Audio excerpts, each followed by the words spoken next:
welcome everyone to this online workshop. Actually, it was on scheduled on advanced research methods, but like considering the vastness of this area, now we have make it a very specialized like introduction to the structural equation modeling. And today we are having esteemed speaker with us, Dr. Ajay Kumar Chauhan. So basically, he's a founder and chief consultant to the Research Shiksha, India's a leading platform for training in research methodology, data analysis, and academic writing.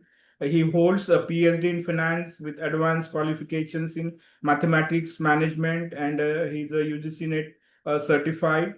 He has conducted 1,000 workshops nationally and internationally, mentoring thousands of faculty members, doctoral scholars, and researchers across all the disciplines. So I think, though it's a very big biodata, so just I have already told you only highlights of that. So over to Ajay Kumar sir. Okay.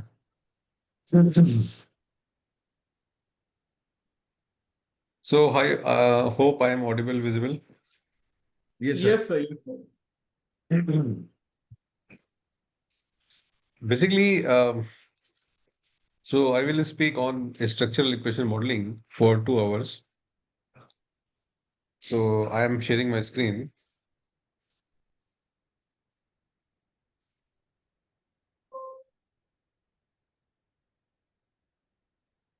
So I hope my screen is visible. Yes, sir. So the question is that why structural equation modeling is so popular. So structural equation modeling is one of the most popular method for testing the theoretical models. So I will demonstrate one complete example to you in this workshop. But before that, let me explain the purpose. So in this slide, you can see a model. And the model is always based on the theory. So first of all, I'm showing you some of the theories which are very, very common nowadays.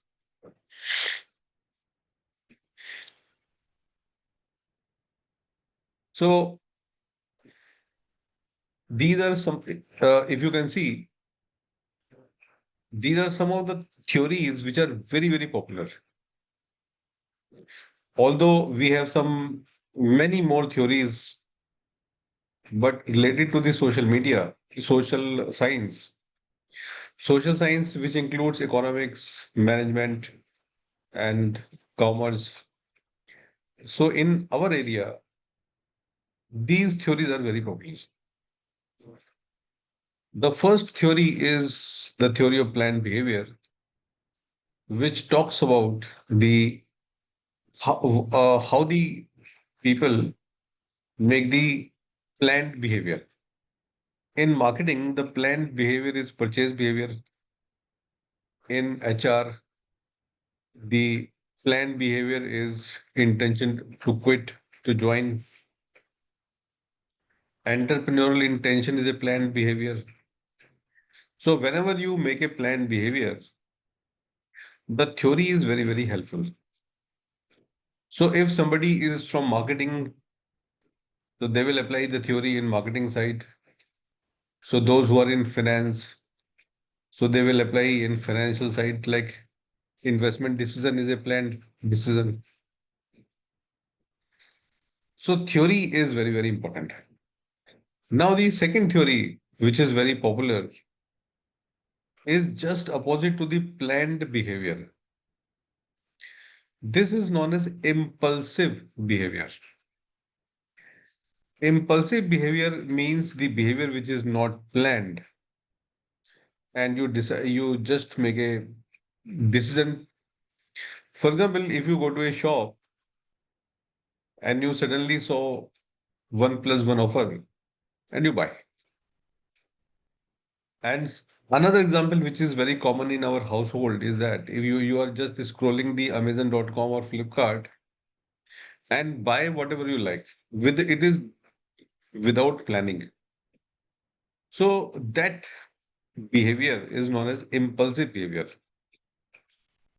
And the marketing people, they offer different stimulus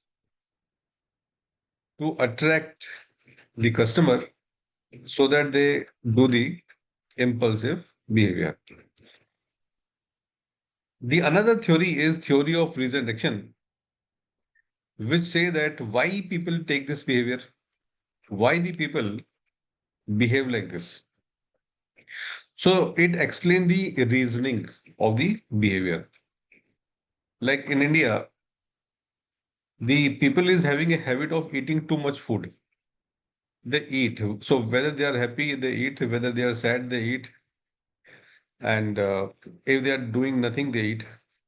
So, and I saw one of the posts made by some Canadian in aeroplane that Indians are standing and eating together. So he raised the question why Indians are so much eating and everywhere.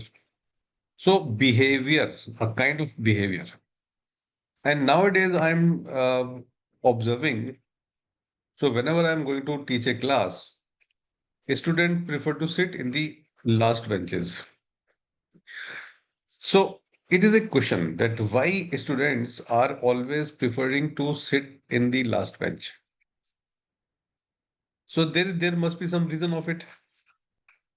So when you want to explain the reason, this is called theory of reasoned action.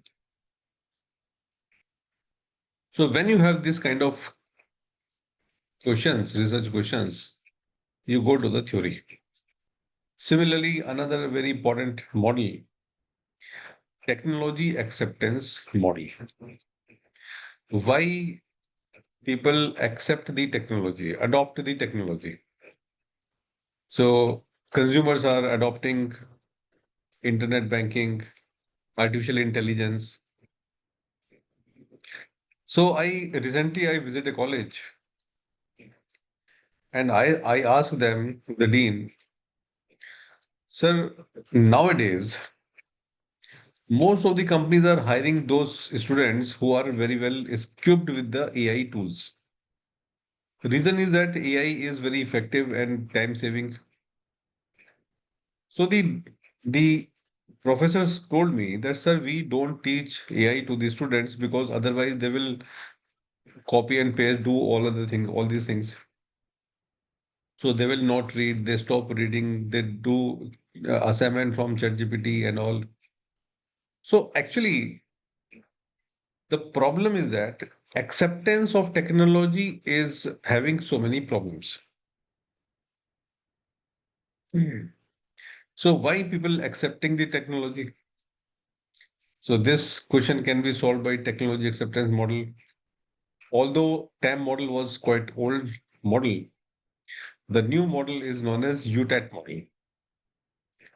So UTAT model say that the performance expectancy, effort expectancy, these are the factors which are impacting the intention to adopt. Similarly, there is a theory. The theory is user gratification model. So basically, this theory explains why people are using social media or media. So if I ask you, so are you using Instagram? I think 90% of these participants say yes. Then my question is that why you are using Instagram? So the answer is that information seeking, entertainment value, social enhancement. So you have a social group there. You need quick entertainment. So people are using YouTube for information seeking. So these are the different uses of social media. And if you are getting all these benefits and then you continue to use it. So this theory is explaining the usage of the media. Although this variable is moderator indicating that the behavior is different in male and different in female. So gender is a moderating variable. Now, I came across very important model. The model is value-based adoption model. So value-based adoption models say that you buy only those products where you find out value. You definitely not buy those products where you don't found value. Means you invest money, time, and right, anything where you find value. So, like recently, we conducted a project that was on quick commerce. The question was why people are going for quick commerce like Zepto, Instamart, Blinkit, and all. So there must be some value they are getting. Otherwise, why to use all these products? So customers say that we save our time, we can save our effort. We want things in few seconds, few minutes. So only in 10 minutes we got the product. So the value. And there are some sacrifices also. They have to pay delivery fees, some fees like that. So that is called value-based adoption model.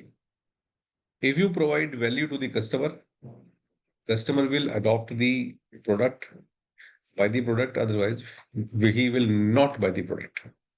So what value you are providing is important. Now, after all these theories, we develop the models. So these are the different models the scholars developed. And the structural equation modeling is a process of testing and validating this model. So this is the process of structural equation modeling. So I will take one example and will show you each and every step that what exactly we are looking for and what are the different steps we perform in testing the model. So one thing is very clear that why we are using structural equation modeling to test the theoretical models. So I'm showing you with the help of some example.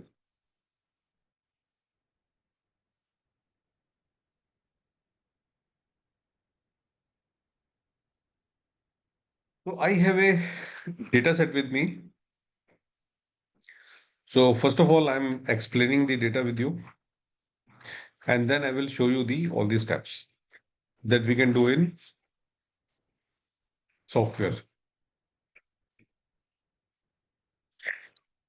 So meanwhile, this is the Smart PLS. So this is the software.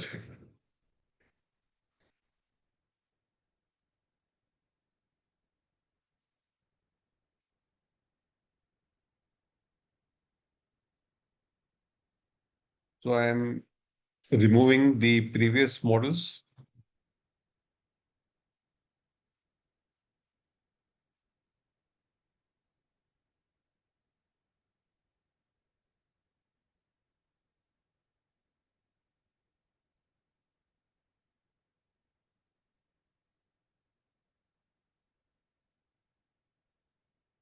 Okay. So it is a blank file now. In this model, so we are having the perceived usefulness as a construct, perceived ease of use, self-efficacy, facilitating conditions, hedonic motivation. So these factors are supposed to impact the behavioral intention. So we have a model to test. So I'm going to use this data set for testing the model. So step number 1, click on a new project. So I am giving the project name is MET. Mumbai. You can give any name. Once you give the name to the project, then you have to import the data. So first, now I'm importing the data.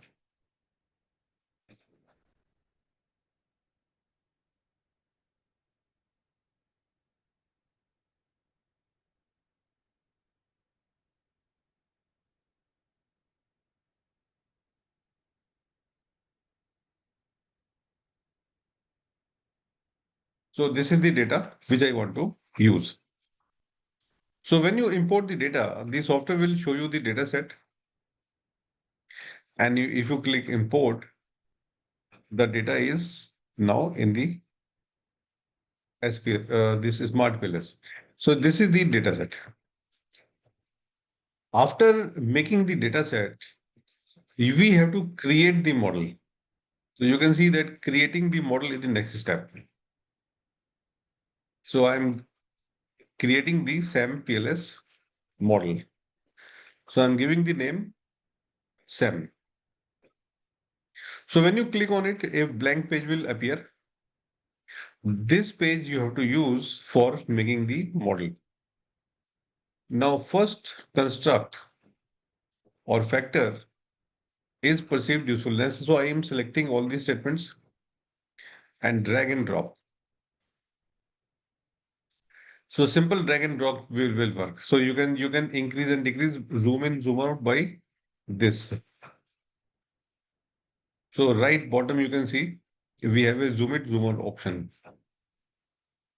And if you right click, you can move to the left. So similarly, I am taking other factors. This is factor 2. This is factor 3. This is factor 4 and factor 5. And all these factors are impacting BI, which is our dependent variable. So I just drag and drop all the factors which I need in the model. Now I have to make the diagram. So first of all, arrange them.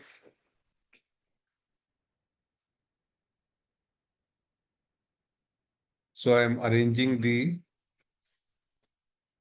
Normally we keep independent variable on the left hand side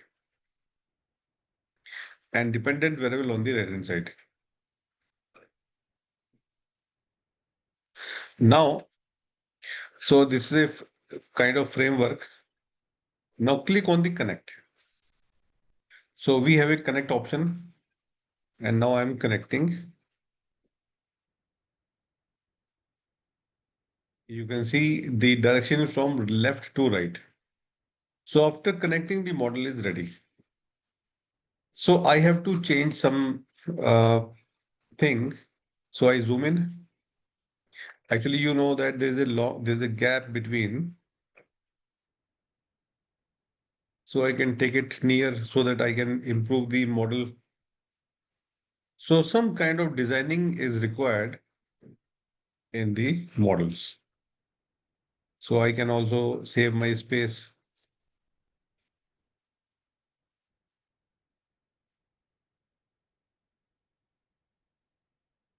This is my second. Then I have a self-efficacy.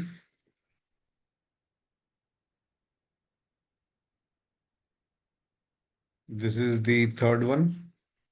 And this is the fourth one. So you can see that how I am saving my space. And finally, I have facilitating condition. So all these factors are coming from the theory. Okay, so now I think my model is ready. So your model is ready. So once your model is ready, you have to give the proper names. So this name is PU. PU is creating a confusion, so I double click it. Perceived usefulness. So I am giving the complete name. Perceived ease of use. This is self efficacy. This is hedonic motivation. And the last is facilitating condition. And the dependent variable is behavioral intention to adopt.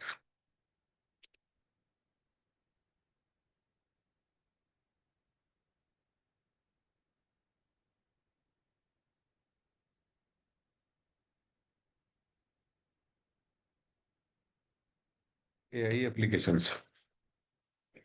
So this was the complete model.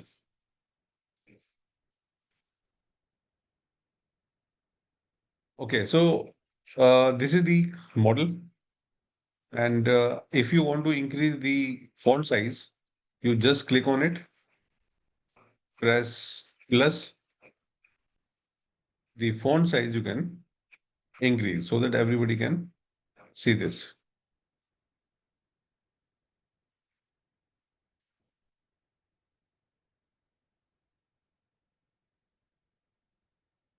Now I think model is ready. Beautification is also done. So this is a perfect diagram. Now I am going to save this diagram.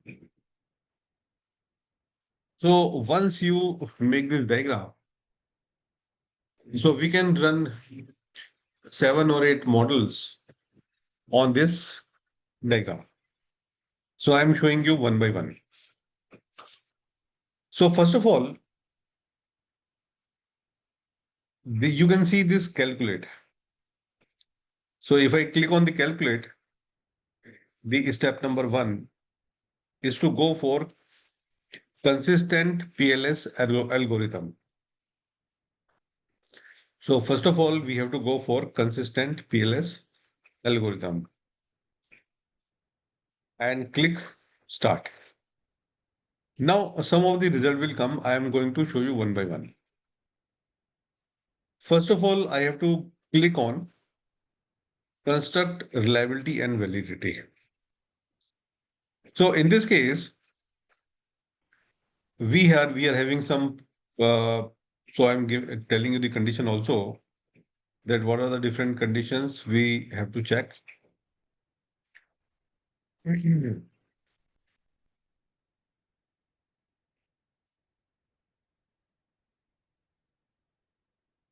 this case, if the first you can see is Cronberg alpha. The first value is Cronberg alpha. So Cronberg alpha is the measurement of reliability. So for any construct, the Cronberg alpha must be more than 0.7. So this is the condition, required condition for Cronberg alpha. The Cronberg alpha of every factor must be greater than 0.7. Second, we are having two type of composite reliability. This is also a composite reliability, and this is also a composite reliability. So we have to see only third one. So this composite reliability we need to check. Now, in composite reliability, the value is expected to be greater than 0.7. Again, so Cronberg alpha and composite reliability both must be greater than 0.7. So this is the required to satisfy condition. The another concept is average variance extraction. So AVE is a measurement of convergent validity. This value is expected to be greater than 0.5. In this case, we have seen that there are two problems. One is facilitating condition. This value is less than 0.5.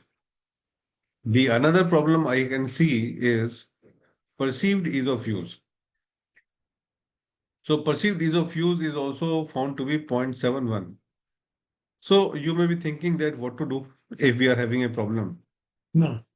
So I'm telling you a professional secret that how to remove all the problems.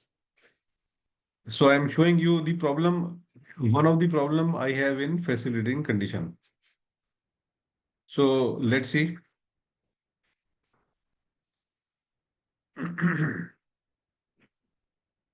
So this is my facilitating condition.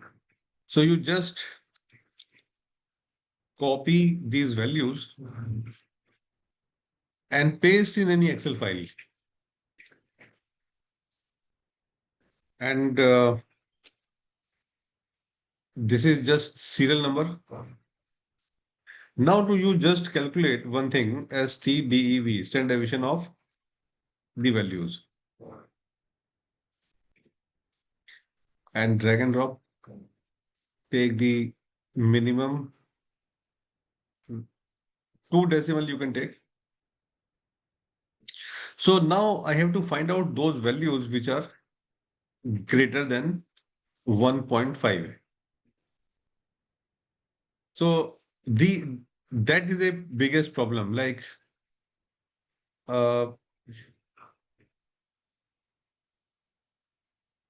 or the shortcut method is that you just copy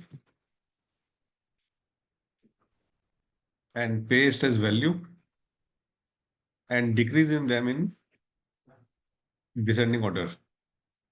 So these are some of the values which are having very high level of variation. So like for example, in this case, all values are on higher side, but this value is on lower side. So you need to remove the problem.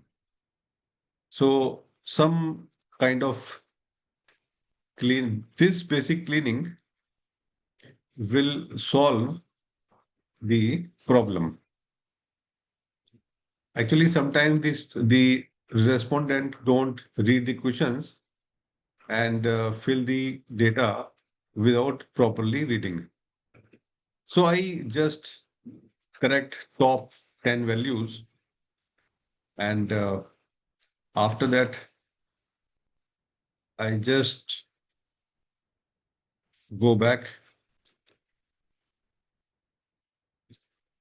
the copy and pasting the values once again. So I remove some of the problems. And after removing the problems, I want to check again. So facility conditions, I checked. So I go back. So I delete the resource and I'm importing the new data.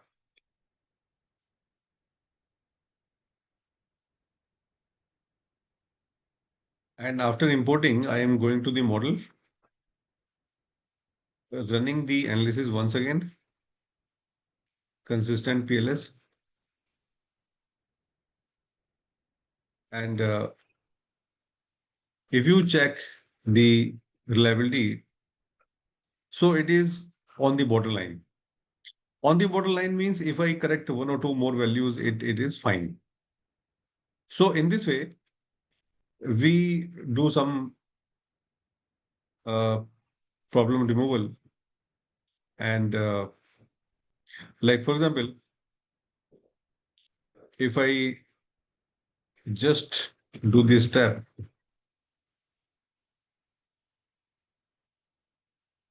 so this step is a step which actually correct your problem. Yes. let me sort it in the again. So here 5 is a problem, and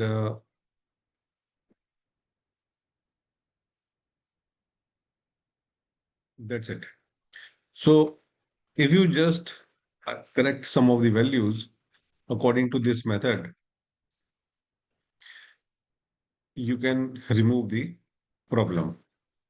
Now I'm showing you the problem can be resolved by this method.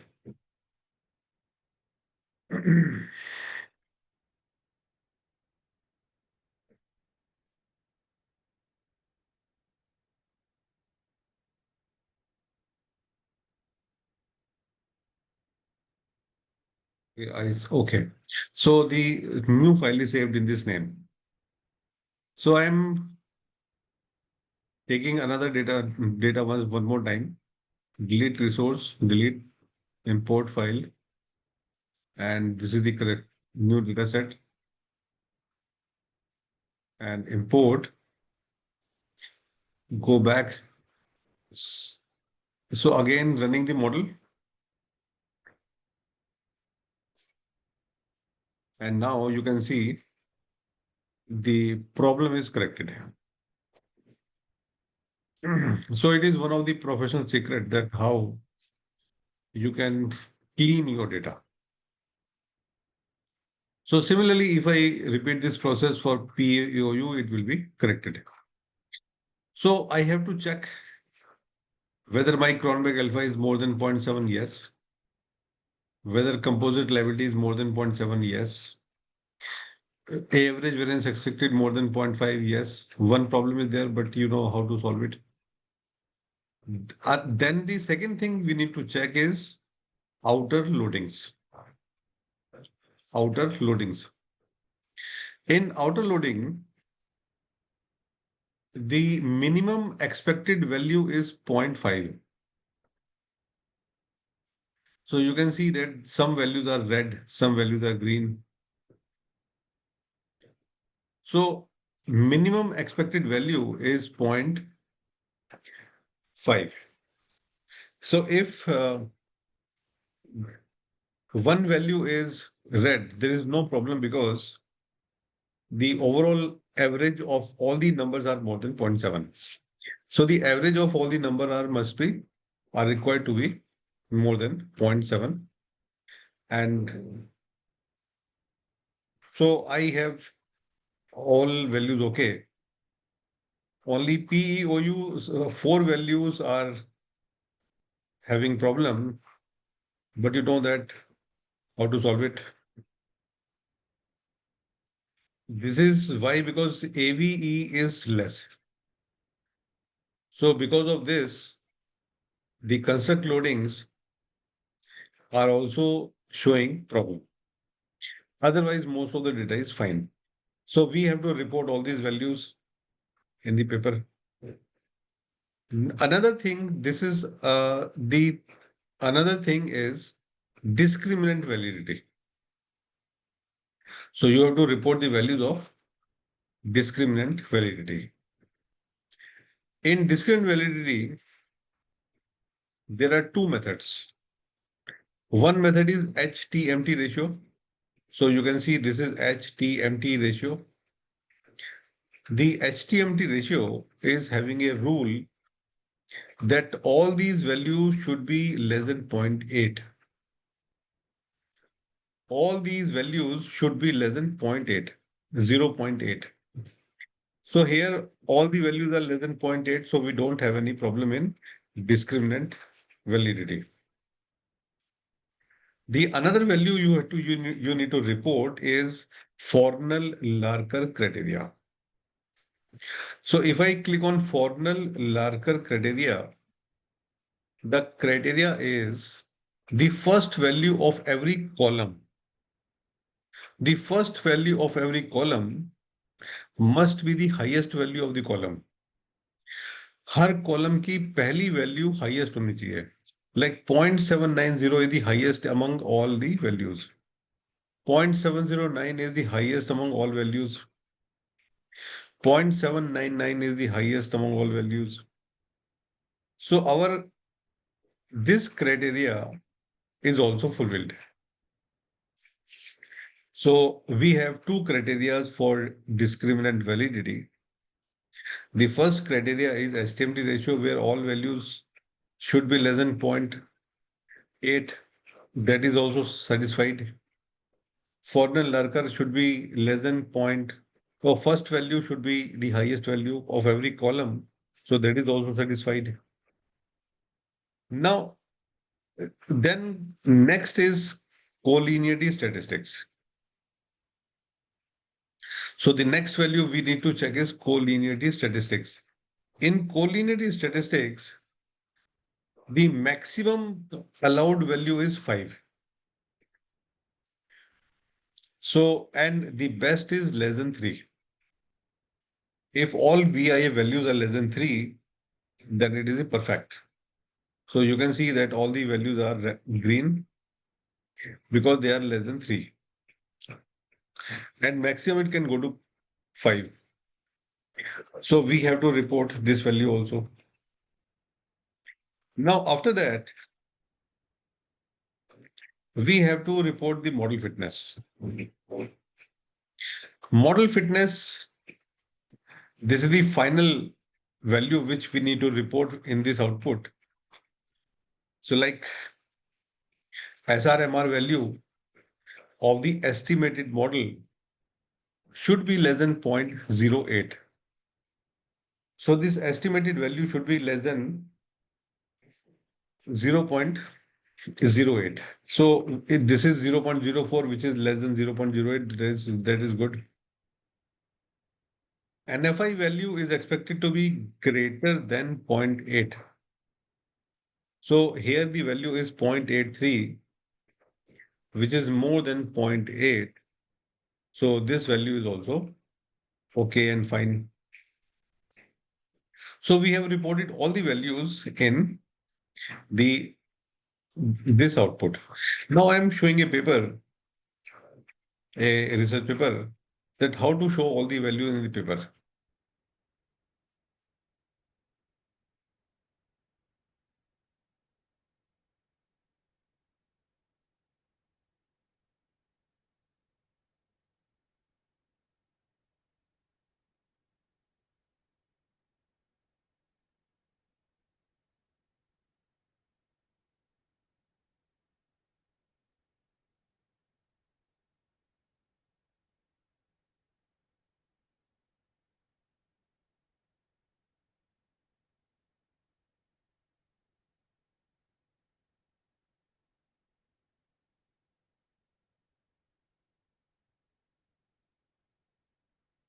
So this is my paper, which is published in a Q1 category journal.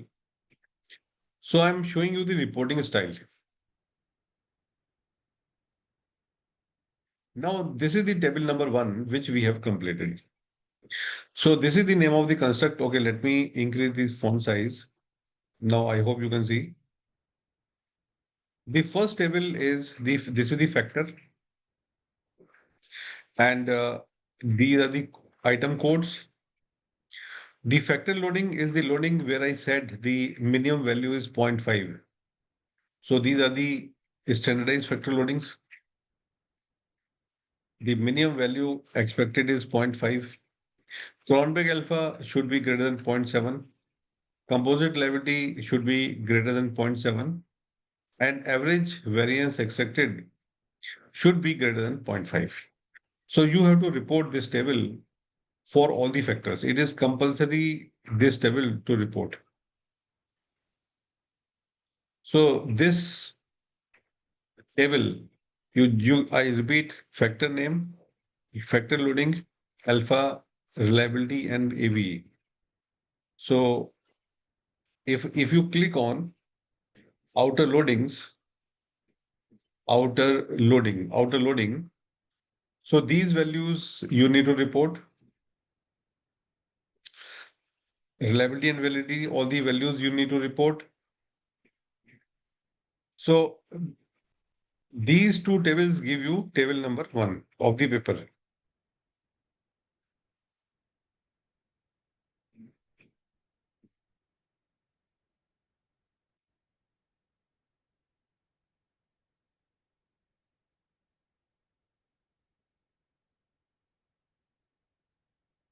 So where is the paper?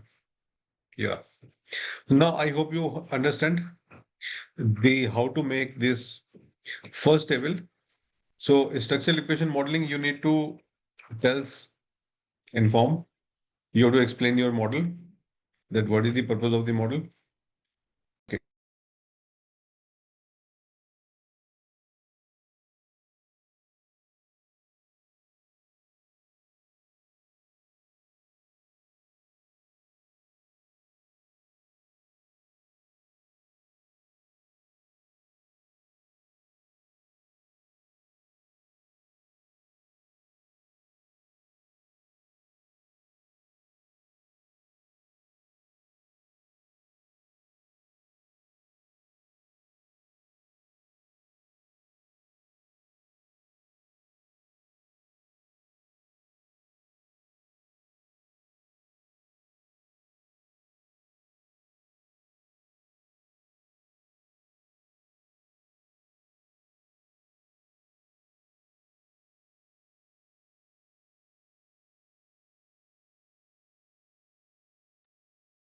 So you have to explain the model first. Now, the first thing you need to report is reliability and validity analysis. I will share my paper so that you can see the format. So first we see the Cronbach alpha, and the Cronbach alpha value exceeding 0.7 is deemed acceptable for internal consistency. So all the conditions are provided here. This is table number 1. Now the second table is HT-empty ratio. So this is the HT-empty ratio, and this table is basically okay. So this is Fornell-Larker criteria, and this is HT-empty ratio. So HT-empty ratio, uh, we got both the tables from Fornell-Larker. If you click on the Fornell-Larker, this is the Fornell-Larker table to be reported in the paper. HT-empty ratio to be reported in the paper. So after that, so this is step number 1. In step number 1, we have to show that the measurement model which we are using is reliable, valid, and without problem. So this is a mandatory condition to be reported in the paper and the thesis, right? So once we check all the conditions, then we can go to the next step, that is structural equation modeling and hypothesis testing. Okay. So I'm showing you all the tables. Yeah. So now I'm going to show you this table, how to generate the table. This table is reporting whether the impact of endogenous construct means dependent construct. This is independent construct. So independent construct is having the impact of dependent or not. P value is showing you that there is a significant impact. So how to generate this table, I'm going to show you the process. This is the model. Okay, and now I'm going to show the steps. So we are coming back to the model and go to the calculate. So now click on bootstrapping. In structural equation modeling, bootstrapping is a method for hypothesis testing. All the hypotheses you have to check, you have to analyze with the help of bootstrapping. So I click on the bootstrapping, start calculation, and the software will run all the steps. And now I'm getting the result. So you can see these small values, but I have to show you the complete value. So in a structural model, you can see it is showing you p-value. I'm changing it to p-value and path coefficient. So p-value and path coefficient you need to change. And in measurement model also outer loading and p-value. So these two things we need to report. And if you want to see clearly, you just click on it and click plus sign.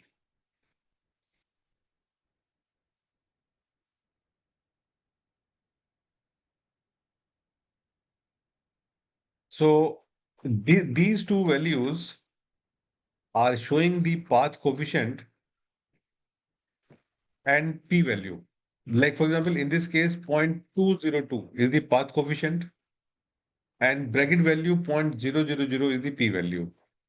If the bracket value is less than 0.05, it means there is a significant effect of perceived ease of use on the behavioral intention.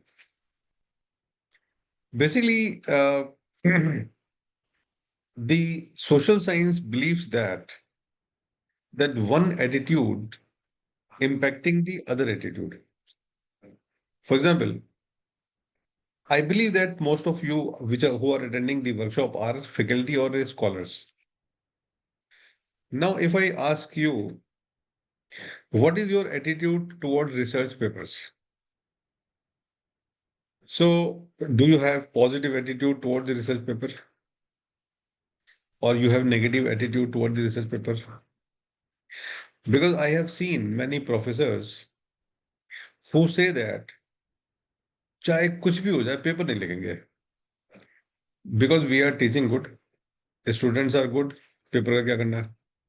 So they are having a negative attitude toward the research papers. Although they are quite older, but now the young people, so they know that they are getting the job because of the research papers. So they are they are having more positive attitude toward the research papers.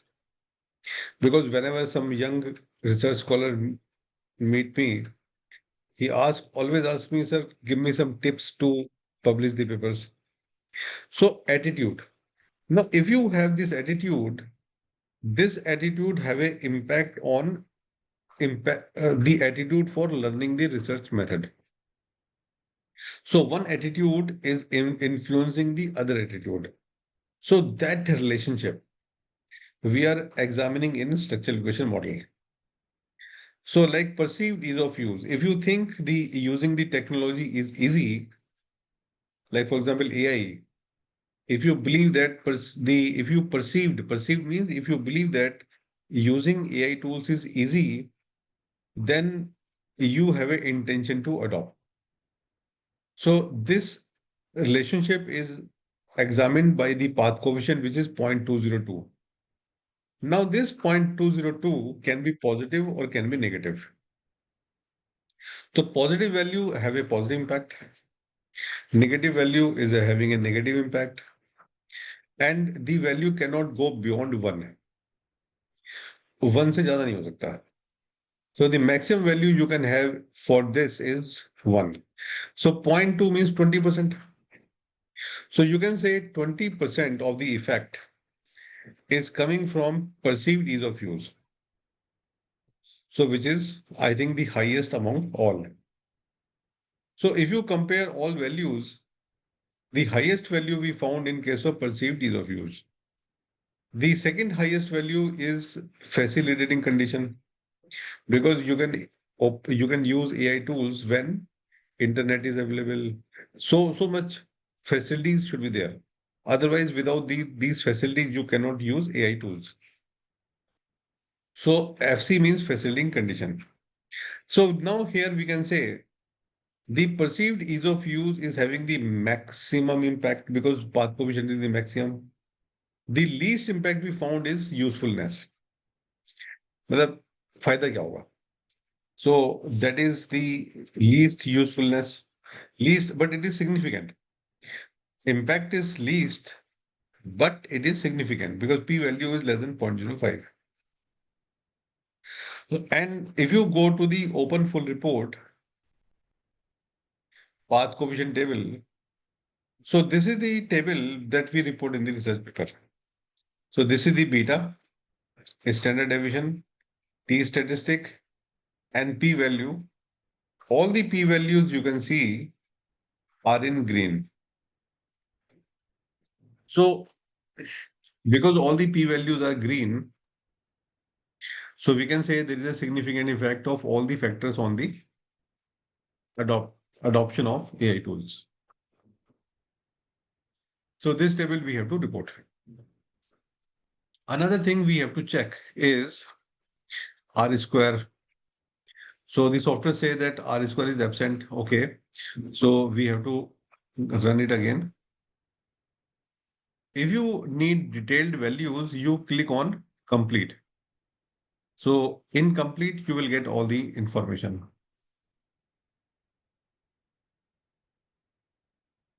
So I run the complete model.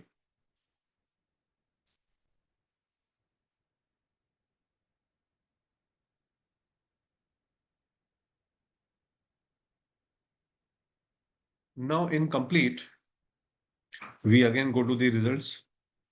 And now I'm clicking on R square. The R square is 21%. R square you can see is 21%, although 21% is less. The R square is normally expected to be more than 50%. So this is reporting R square. You can see R square is 21.2%. So whatever it is, we have to report. Okay. Now you can click on the SRMR. The SRMR value is 0.04, which is good, because it is less than 0.08. So this value you need to report because it is the only value representing the model fitness. So the SRMR value you need to report. So this is the process of showing you the result of hypothesis testing. So I'm showing you the result one more time. So these are the path coefficient. The third column is representing the path coefficient. This is standard error, p-value, R square, and the result are supported by the result. Supported means if the p-value is less than 0.05, it means you are supporting the impact. So this is one of the important table, one of the most important table to be reported in the paper. Okay, then we need to report the table number 9, Q square estimate. This is important table. The Q square is a measurement of predictive accuracy. That whether your model is accurately predicting the dependent variable or not. So this Q square value, if it is more than 0.15, it is considered to be good. So at least we want 0.15 value for Q square. So I'm showing you how this table can be estimated. So I'm going to run the model. Now the model is PLS predict. So you can see this option PLS predict and run it. And if you go to for this option PLS predict latent variable summary. So Q square is more than 0.15. The RMSEA and MAE are not having any standard value, so you cannot compare these value with any standard value. But this is a standardized value. So 0.16 is more than 0.15. So you can say there is a moderate level of prediction accuracy. So prediction accuracy is moderate. If Q square is more than 0.35, if Q square is more than 0.35, then you can consider it as a strong predictive accuracy. So Q square more than 0.35, measuring strong, indicating strong predictive accuracy, and more than 0.15 is moderate, and less than 0.15 is low. So, but we have moderate predictive accuracy. Yeah. So someone query is coming. So you can unmute and ask.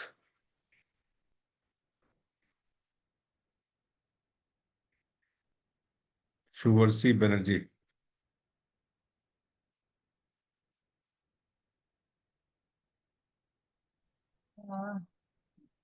Yeah, please.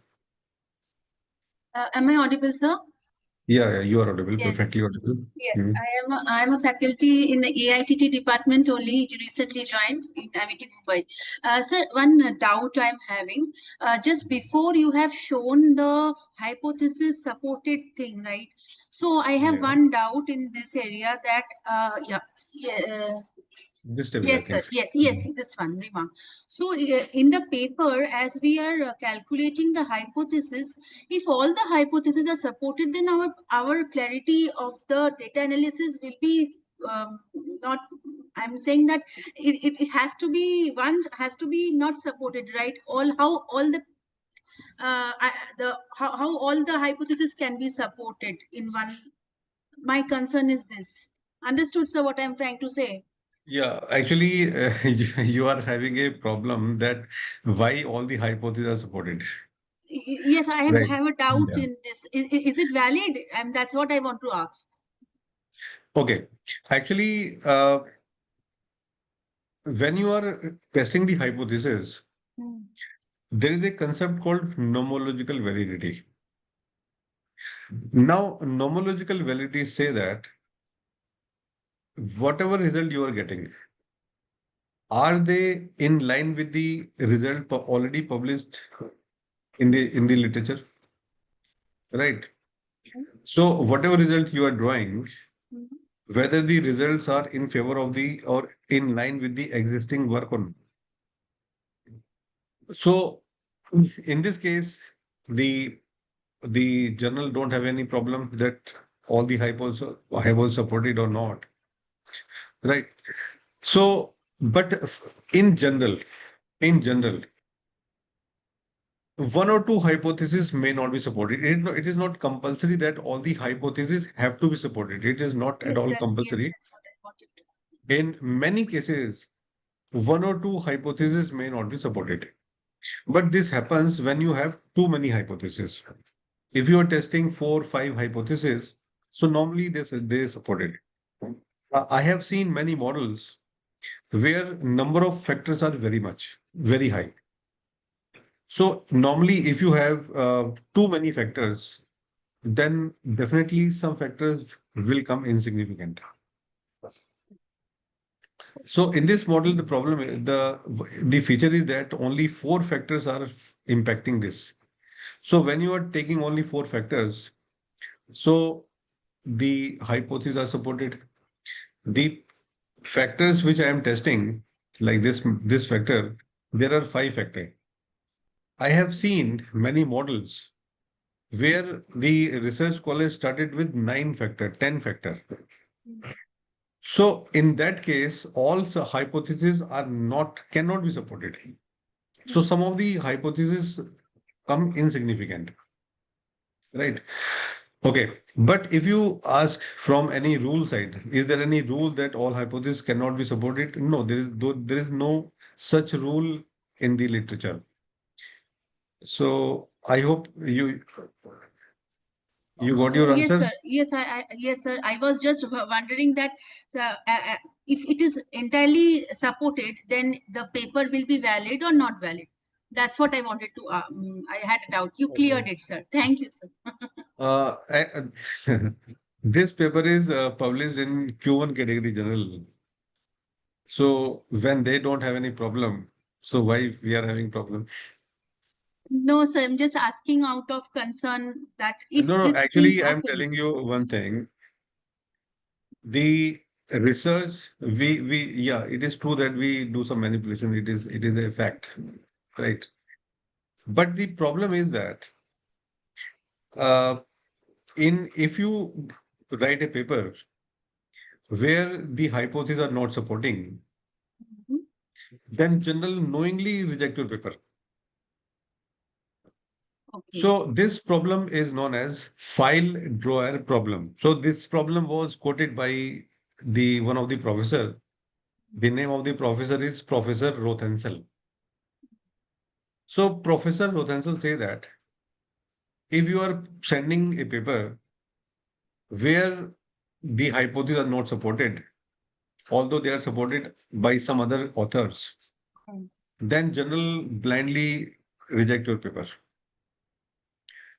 So in that case, it is very, very difficult to publish the papers having unsupported hypothesis, Okay. Okay, sir. right? Understood, So sir. yeah, there are many problems, there are many issues in hypothesis testing. The problem is that you cannot go against the theory. Like for Yes. example, if theory say that perceived usefulness is having a significant effect, and in case if it is coming insignificant in your case, then one thing is very sure that your paper will not be accepted by the journal because you are going against the theory. Okay. So Okay. Okay. Understood, yeah, sir. Understood. Understood now, sir. so Okay. that is the problem. Yes. Yes. Yes. Understood now, sir. Yeah, Thank you, sir. thank you. Okay, so good question. Now I'm going to the okay. So we were discussing the Q square.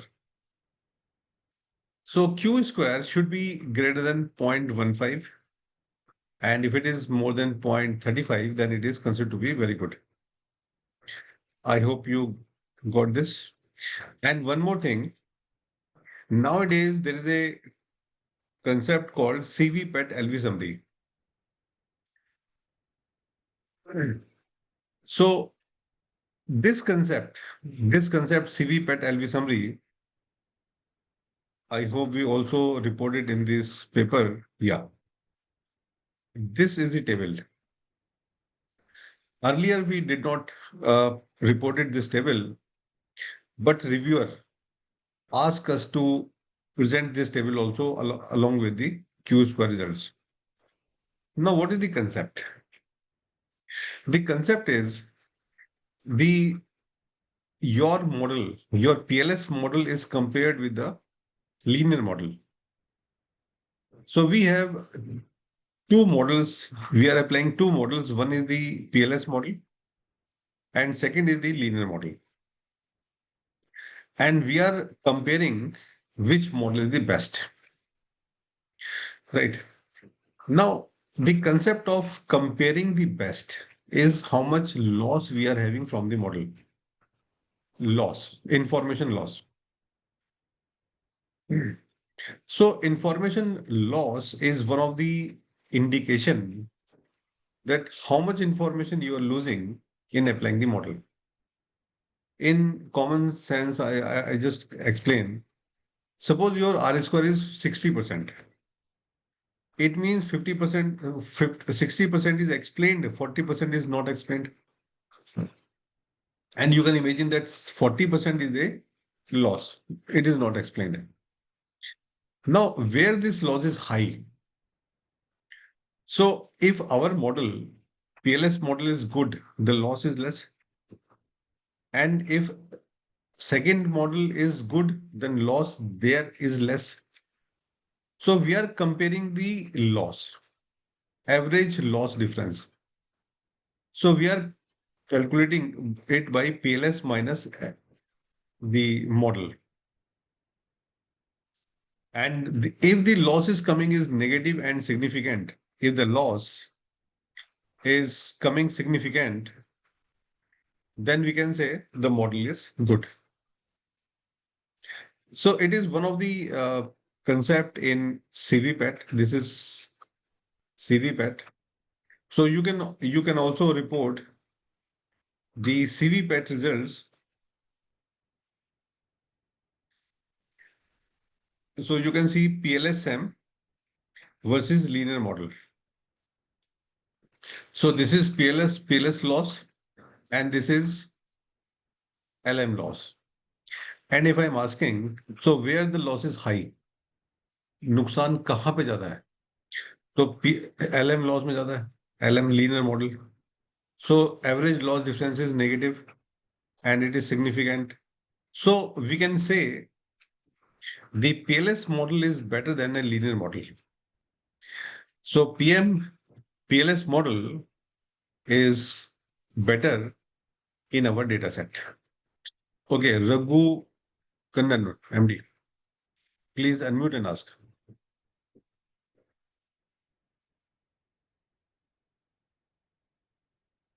Sir, am I audible? Yeah, you're Yes, sir. audible. Yes, sir. Actually, I can't see the display, sir. The share the screen. Yes, sir. So what is your query, sir? Sir, I can't see the shared screen. Actually, it is visible. It is quite visible. sir. Yeah, Yeah, something there must be at your end. Yes. Some problem at your end, Ragul Kannan. Please check. Okay. So maybe because of internet, the slow. Okay, fine. I think I should continue. I hope this is clear. This table have to be reported in the paper where average loss difference should be negative and it should be significant. Now, after this, after reporting the hypothesis testing, where we reported the Q-score estimate, the CV PAT estimate, and this is the result of supported and not supported of the hypothesis. So this part comes in hypothesis testing. After that, some reviewers ask you to report this map. This map is known as IPMA, Importance and Performance Map. So this map, it is very easy to understand. I'm explaining. The x-axis of this map is showing you the impact. So for example, in this case, I can say green product design is having the largest impact.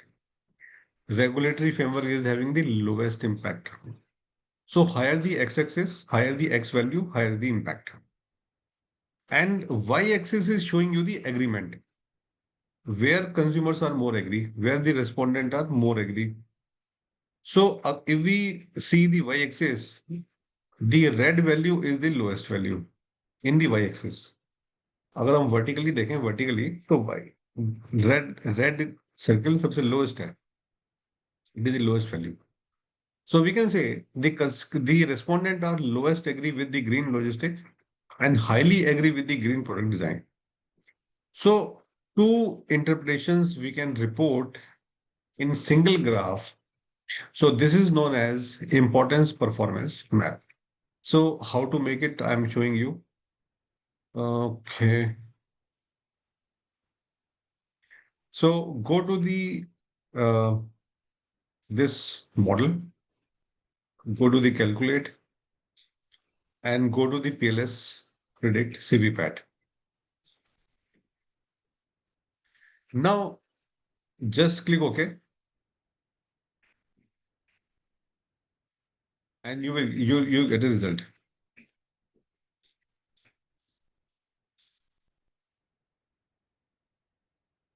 Let me check. I clicked on the wrong command. So we have to click on, let me show you one more time. Importance performance map analysis. So we have to click on importance performance map analysis. Calculate. And now you will get a map. So this is the map which is showing you the importance. So you can see this is performance. Performance means the agreement and importance means the impact. So in some cases, we have to redesign the map. Let me redesign the map. So x-axis, y-axis. Y-axis, I am going to change. Minimum I'm taking 50, maximum I'm taking 65. Okay. And I can also take it 52, 55. Yeah. And it is 60. So x-axis I need to change so that all these circles are far from each other. And bubble size you can increase now. Now, this is a map. So in this map, green line is having the highest X value. So green line is showing you perceived ease of use. So it means perceived ease of use is the factor which is having the maximum impact, highest impact on the adoption intention. Blue is perceived usefulness, it is having the lowest impact. And these are comes in middle. Now the question is that if I go for the performance. So in case of performance, this is the highest. It means everybody believes that they are useful. So everybody believes that the AI are useful. So they already know that AI tools are very, very useful. So they're not having any impact on the intention. Intention is caused by the ease of use. Where कि use करना आसान है या नहीं है वो important है. सबको पता है कि useful है. So this way you have to explain. So perceived ease of use is having the maximum impact on the usage. And everybody agree that AI tools are useful. So this map is explaining two things in one graph: the comparative impact and the comparative agreement. So higher the Y, higher the agreement, lower the Y, lower the agreement, and higher the X, more impact, lower the X, less impact. So this graph we can report in the, actually we can copy this graph and normally we use ChatGPT to improve it. So let me try one command. So I paste the graph here and show the legend values on the log. So if I give some commands, so I can improve the chart and can report in the paper. So only 2 or 3 commands are required for reporting.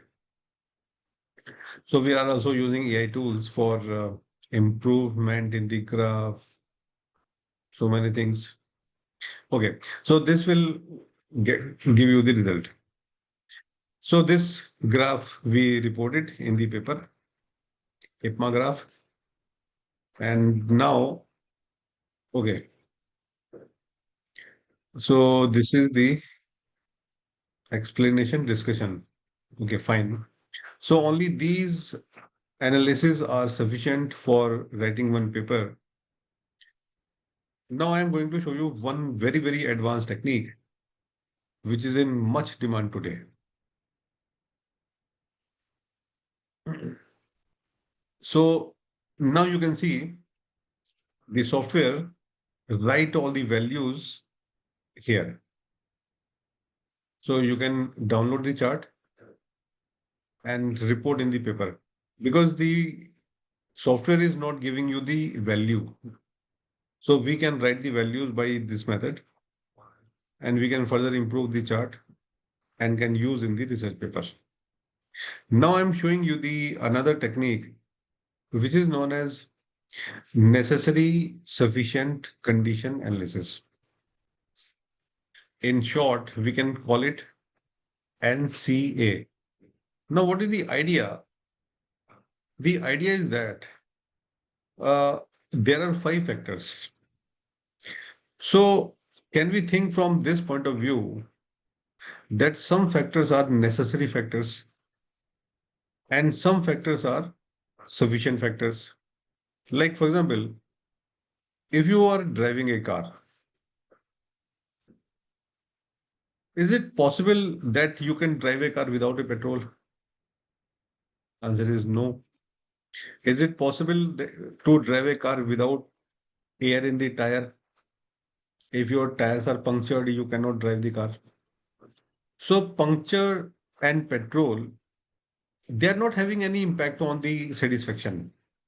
But they are necessary to have. You must have petrol, you must have air. These are the necessary items. So the factors without which you cannot drive the car, or the factors without which there is no behavioral intention to adopt, these factors are known as necessary factors.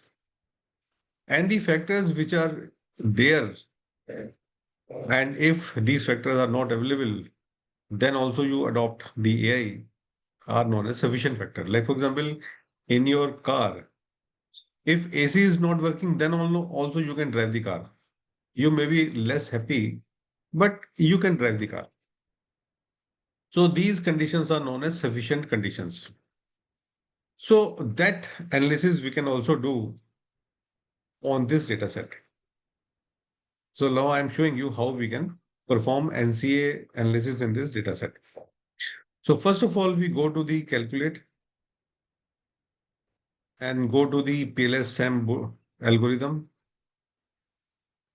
We have to select unstandardized, calculate. Now after that, you have a option called latent variables. So these are the latent variables. Create file. Actually, in our model,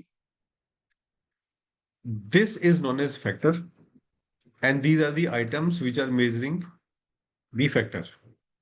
So we are removing the items so that this factor is having its value. So the value of the factors is saved here. So I rename it NCA. So this data set have only, so the values of the factors. So you can see that this data set is having the values of the factors. Now we are going to use these values. So I'm going to a regression model. The name of the model is NCA. And I'm taking the data, I'm changing the data from here. From here, you can change the data set. And my dependent variable is behavioral intention, and all are my independent variable. So these are my independent variables. I have to change the name of these. Just facilitating condition.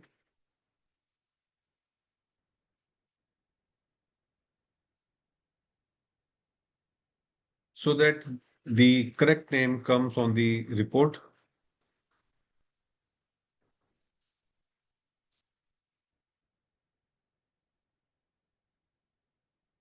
Hedonic motivation.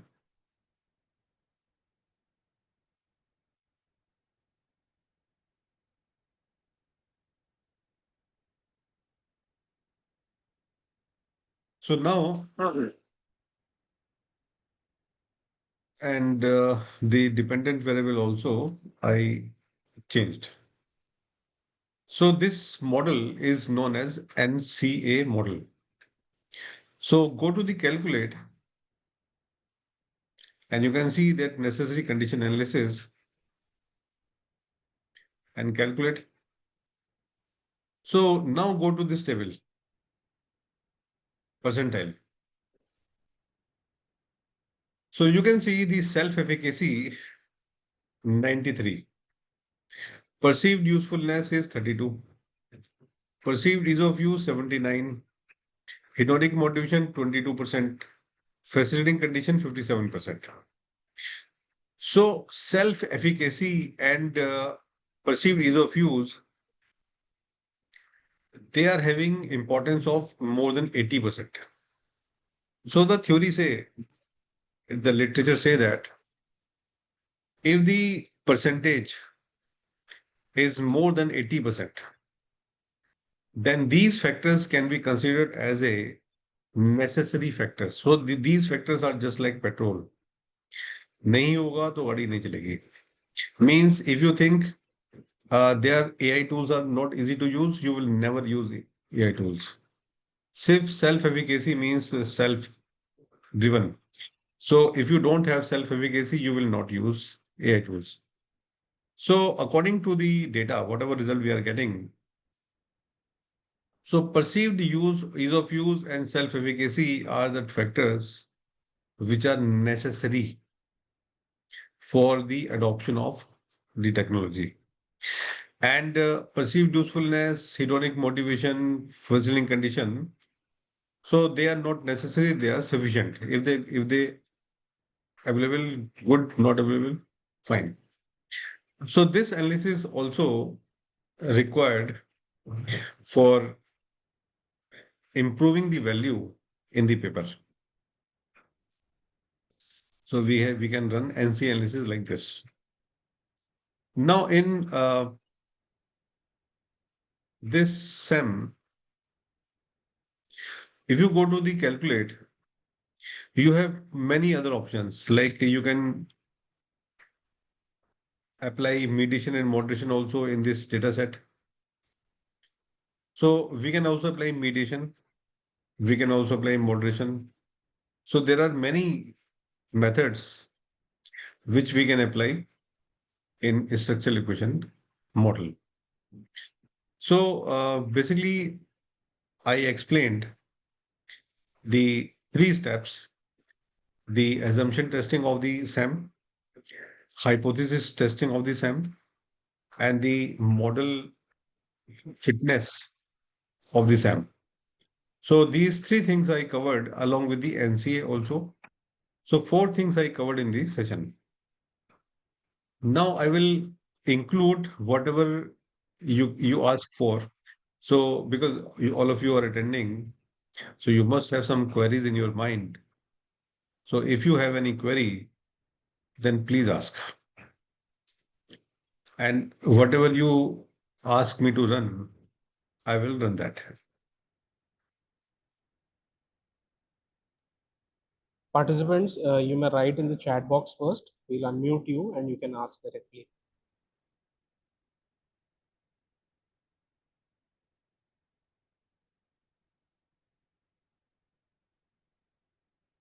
So the participants are asking me to share the paper. I will definitely share the paper. There is not a problem.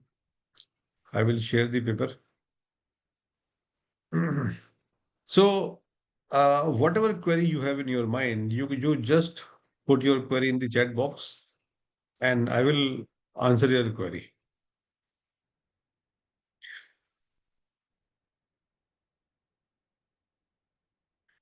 आपके mind में research को लेकर कुछ भी query है, कोई भी query, so if you ask me, I love to answer. Very good afternoon, sir. Yeah. Sir, since there are a lot of students also attending the session, if you could throw some light on how do you pick up a topic to research, because that is an area where a lot of students struggle. So Okay. that would be great, sir. Okay. So basically, students. Now the problem is actually it is not the problem of one university or one college. It is the problem of entire industry. The industry is having a problem of transformation. There are so many things which are coming and there are so many things which are going out. Now, almost everybody is using AI tools for different functions. Like, for example, anybody who is in marketing. So in marketing, the AI tools are used, companies are using AI tools for product designing, the market campaigning, logo designing. There are so many options where AI is working. So I suggest the student to equip themselves in the different applications of AI so that you can perform different activities in demand. and the student who are in finance. The problem with finance and HR, frankly speaking, finance and HR is not improve the profitability of the company. So they will never get the good salary unless and until they reach the 50 plus age. Only in finance, only those are making money which are in investment banking. So now you have to think whether you are in HR or finance, how we can improve the profit of the company and how to perform any activity within less period of time. So this is the most demanded skill of today. And unfortunately, I am visiting many. So last week I visited MDI Gurgaon, and I surprised to know that they don't know how to do activities, marketing activities or financial activities with the help of AI. So this is the biggest problem in the demand and supply. So companies are looking for those skill sets which the students are not having. So I suggest students, there are activity specific AI tools are coming. Like for example, Jasper AI. The Jasper AI is designed for marketing activities. Similarly, Alize AI is for text mining. So different AI tools are coming today for different purpose. So there is a AI called Julius AI. So Julius AI is designed for data science, for visualization. So you have to unlearn the old methods and you have to learn the new methods. So this is one, and research actually, I'm giving you one example. There was a series called Shark Tank. I hope everybody have seen that. कि एक आध episode तो सबने देखा ही होगा. Now we analyzed all the episodes of the Shark Tank, and the question was that what actually they are looking for. The sharks are looking from the new business. उनको क्या चाहिए basically? So we analyzed all the questions which are asked by the sharks to the new entrepreneurs. And we find out that almost every question, all the questions can be divided into 4 categories. So this will help you in a lot. There are 4 categories of questions. Question number 1. Question number 1 is known as personal capability. So they are asking that what is your qualification? What is your experience? What is your family background? So what is from where you did your education? What father doing? So basically all these questions are sharks are asking to examine the potential or capability of the entrepreneur. कि ये चला भी पाएगा या नहीं चला पाएगा. So first of all, so my session is that capability. The student have to increase the capability by learning the skill set, mindset, strategies, and the new tools. So this is my session number 1. Second category includes those questions where they want to know that what problem they are solving. कि उनका product क्या है, कौन सी problem वो solve करने वाले हैं. So whether they are solving the genuine problem or not. Similarly, when you go to the interview, the company will ask you that what you can do for the company. So which problem you can solve. So this is called roles, job roles. So you have to design your skill set, your personality, your capabilities in such a way it must solve some problem of the business. If you are in marketing, you must solve some business marketing related problem. Maybe you are in sales. If you are in finance, then you must able to solve finance related problems.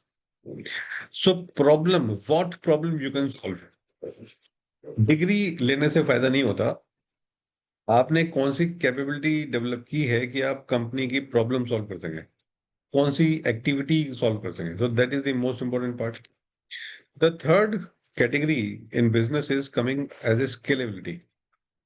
Scalability.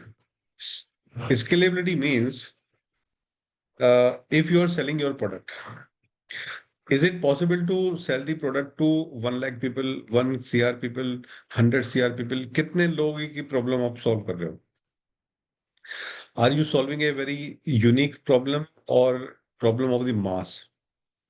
So you have to think that whatever research we are doing, what problem it solves, and whether this is the problem of the mass or some few people. जो भी आप research करते हो, जो भी आपने अपनी skill set develop किया है, so what problem and how many, the problem of how many companies you can solve. So you have to think from scalable point of view. Scalability is the another thing कि आप कितने लोगों की problem solve कर सकते हो. That is the third point, sorry. The fourth point, and which is very, very important. So एक question कई बार ये आता है कि suppose if Reliance decide to enter into this business, so can you survive? अगर Reliance ये ठान ले कि मुझे भी यही काम करना है, तो आप survive करोगे? So the competition, the entry barrier. So what is the entry barrier in your skill set? So first of all, you should think from innovative point of view, and whatever research you are doing must be unique. Everybody cannot, मतलब होता क्या है, जैसे आप summer training में जाते हो तो सारे स्टूडेंट्स को एक ही काम देते हैं कि जाके मार्केट सर्वे करो. सो आपको वो काम करना है जो हर कोई नहीं कर सकता. एक लाइन में आपको समझाता हूँ कि whatever skill set you have, everybody should not have. So whatever research you are doing, that research should not be very, very common that everybody is doing it. So if you remember my 4 concepts, so number 1 is capability. Number 1 is problem solving. Number 3 is the scalability. For how many people you are solving the problem. And third is the entry barrier. So you can apply these 4 rules in job, in research, in profession, everywhere. So this is my experience. Okay, I hope you got the answer. Yes, sir. Yes. Thank you so much, sir. Sir, I had another question, sir. Since, sir, you are a researcher into so many diverse areas. Sir, so specific to tourism and hospitality research, specifically with model development, have you seen any shortcomings that you feel that other researchers should address? Something that you've observed, especially in tourism and hospitality research. In the area of tourism? Yes, sir. Hospitality. Tourism. Okay. Actually, in the area of tourism, again, very new things are coming. So, like for example, recently I visited Goa. So the government is working on the homestay, because now there is a very, very new things which are coming up. People want to go in alone in trips, right? So although this is not my area of research, but if you want to do something in tourism, so try to identify the new innovations in the area of tourism. So in most of the areas, the government is developing the models which can help the local people to earn more. And the taste of tourists are changing nowadays. So you have to find out why some places are becoming very popular, why some places are coming down. So tourist behavior, what are the different factors which can impact the tourist behavior? So recently we conducted a study and we find out the tourist behavior is now something different. And you may not believe the one of the aspect we found is the local food, which is one of the main attraction. And if I show you the model of tourist, otherwise the ChatGPT is very helpful in finding out the research gap. Let me try. So if I write, please suggest the uh, research gaps in the area of tourism and hospitality. So the software will give you at least 6 or 7 gaps.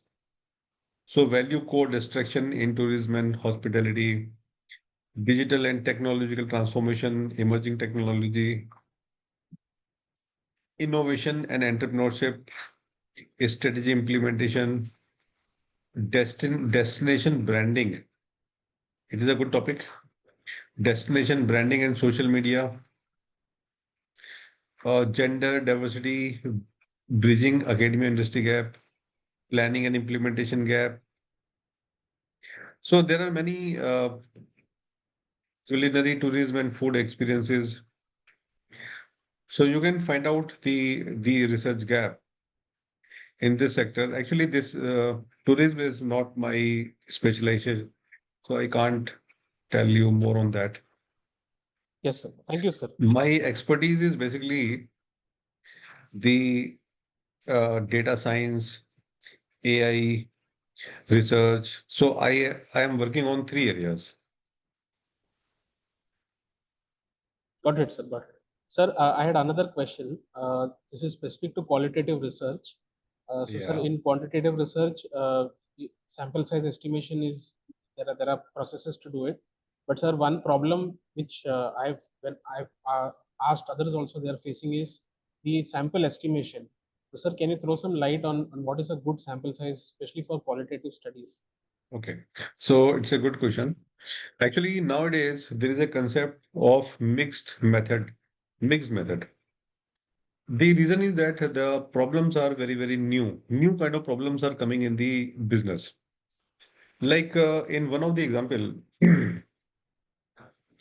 uh, those who are in HR, they know that there are 5 or 6 HR policies in the company, like training and development, recruitment, selection, performance appraisal. So these are very common policies. But what is going on today because of this AI and especially financial sector and the IT sector and all other companies where operations are routine job. All these jobs are replaced by AI.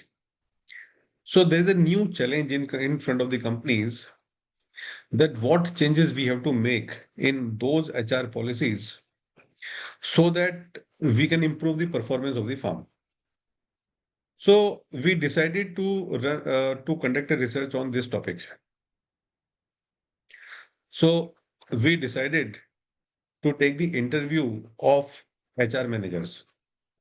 Now the question is that how many HR manager we should include in the interview? So in interview, I'm telling you if 25, if your sample size is 25 HR managers, it is considered to be very good sample size. So in qualitative research, the sample size is not much. between any number between 15 and 25 is sufficient. Number one. Number two, if you collect the interview data from 25 HR managers, they provide you sufficient information to arrive at a conclusion. So after collecting the interview, you apply thematic analysis on that, develop a model, develop a framework, and then you go to the testing phase. Develop a model, collect the data again, and test the hypothesis from the model. And this method is known as mixed method approach, which is very, very popular today. And while answering, one example is coming in my mind. So there is a company in Mumbai. So the name of the company is Vistra Limited. The CEO of that company, she called me and somebody told my name to her that if you have some problem, you can talk to Ajay. The problem was the company want to build a model. The model of the fault prediction. Fault prediction means actually there is a default whenever you give a loan to the company or you have to recover the money from the customer or from the another company. So what are the signals? What are the different signals which is indicating the possibility of default? So that was the problem. So that company gives small loans to the different companies and they are facing a problem that sometime they got the news that company got bankrupt and recovery is impossible. So that kind of problem they are facing. Although they say that there are so many default models in the theory, but none of the model is working practical. In practical, all models are useless. So they asked me to develop a model using the qualitative approach. So we decided. So I'm giving you examples so that you will get all these questions answers. So we decided to take the interview of 25 CFOs of different companies. And we ask the 2 or 3 questions from each CFO that suppose your company is facing a financial problem. It may be because of some large expense. It may be because of low sales revenue or low profit. So whatever be the case, your company is facing some financial problem. That what are the different steps you will take? The simple question. So what are the different steps you will take? So these CFO answer us. So they say that we will remove some of the employees. So we will identify the employees which are taking very high salary, but they are not contributing anything to the company. So we will ask them to leave. It may be possible that we will sell some asset, some idle asset. It may be possible that we will outsource some activity to outsider to save the cost. It may be possible that earlier we provide 5-star hotel facility that we come down to 4-star. And we convert business class travel to air economy class travel. So they give us the list. The list, which are the signals that the company is facing financial problem. So we collected around 25 signals. Then we arrange all the signals in descending order. That the most important signal is number 1. Most important signal is number 2. Then in this way, on the basis of these 25 signals, we develop a model that if company adopted first 2 steps, it means the company initially suffered from financial problem. If company again go for signal 5, it means there is a serious problem. Then you have to take some immediate action to recover your amount. So we develop a model like this. Actually, in research, you have to think what problem you are solving. Industry is facing problem and they are conducting research for solving the problem. So we develop a model and so now whenever they are going to the giving loan to the other company, so they included all the signals in the document that whether you, if whenever you are changing any policy, you have to inform us so that we can decide. So they also presented this model in front of the SEBI and asked approval to implement.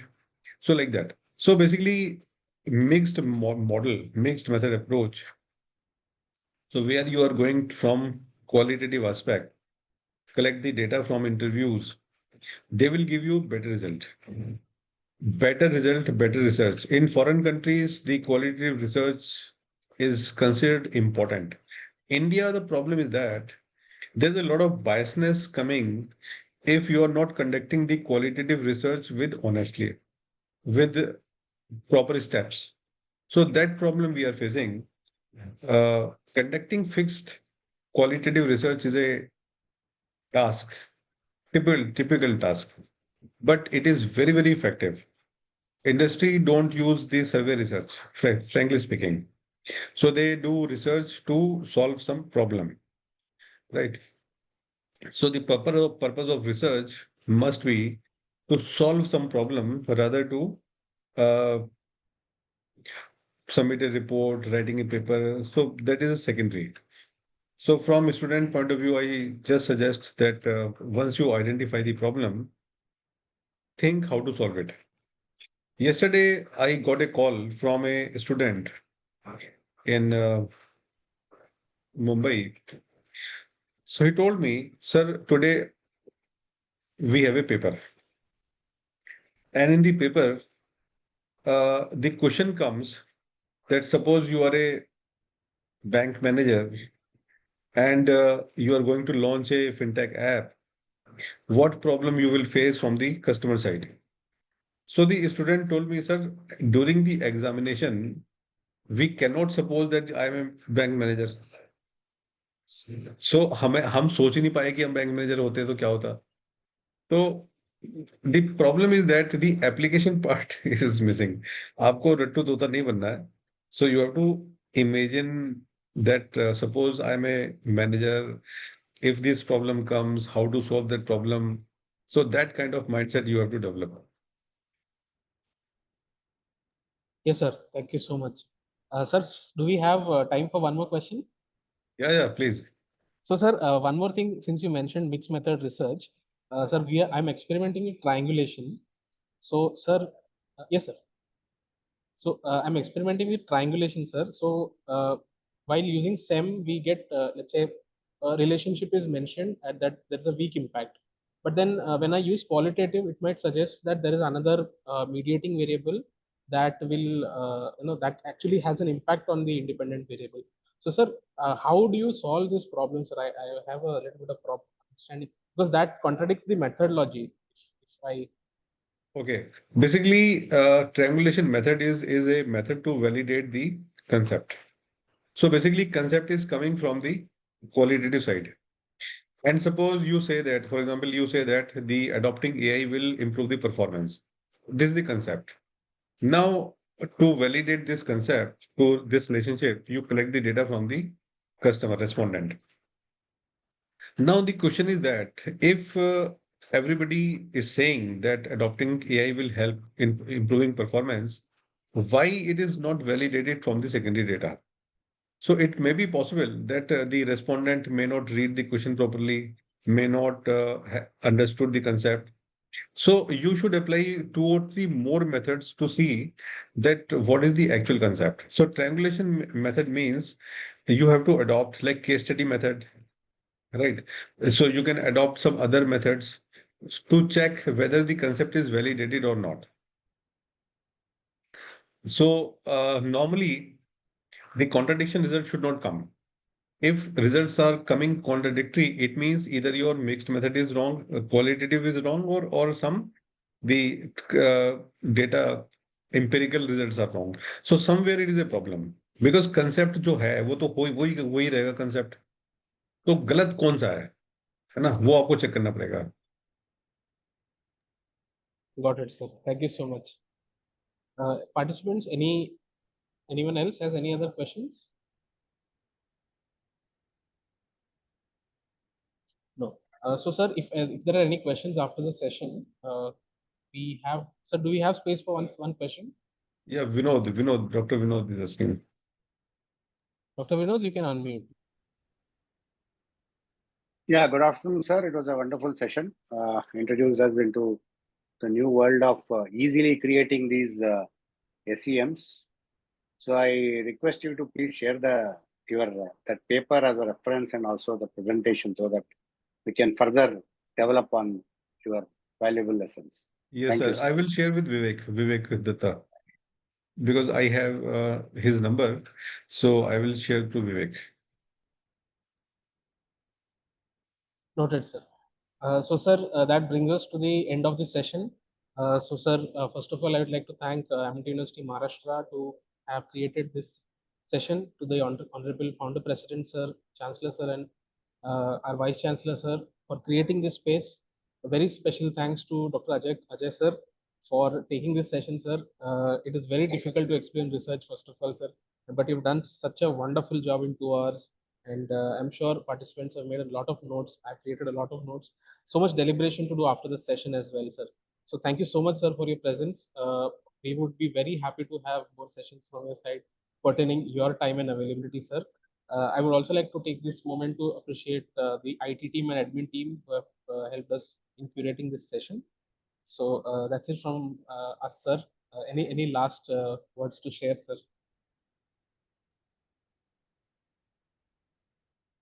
Okay, thank you. Thank you, sir. So participants, that is all from our side. Thank you, sir. Wish you a good day. Thanks. Thank you very much.